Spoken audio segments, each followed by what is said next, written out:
একটু এদিকে আসেন, এদিকে আসেন।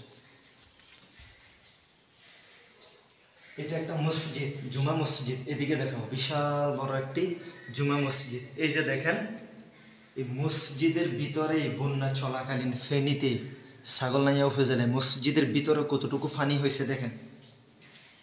এই যে আমি দাঁড়াইছি, এটা ওয়াল একেবারে আমার সিনা পরিমাণ। এই যে দাগ দেখা যাচ্ছে, এটা দাগ।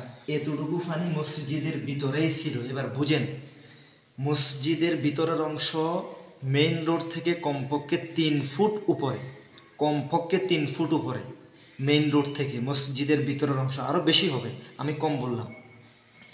মসজিদের ভিতরেই যদি সেনা পরিমাণ পানি হয়ে থাকে, তাহলে আশেপাশে আপনার মেইন রোডে নিচু জায়গায় কী পরিমাণ পানি হয়েছে। এদিকে আসেন, আমরা একটু মসজিদের ভিতরে যাই। আসুন, দ্রুত আসুন।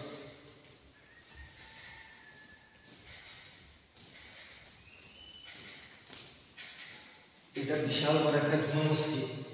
এই যে কালো এই দাগটা দেখা যাচ্ছে, এটা বন্যার পানির 7-8 দিন পানির মধ্যে ডুবে থাকার কারণে এখানে একটা কালো দাগ হয়ে গেছে।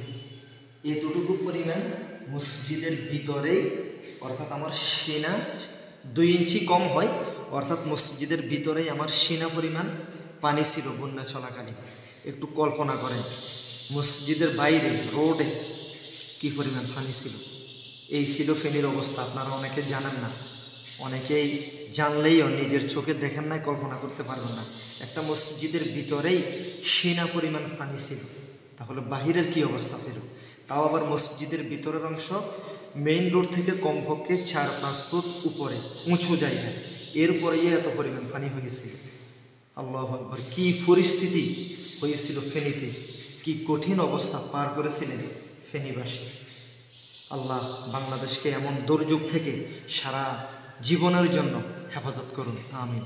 সকলে শেয়ার করে দিবেন, দোয়া করবেন। আল্লাহ হাফেজ।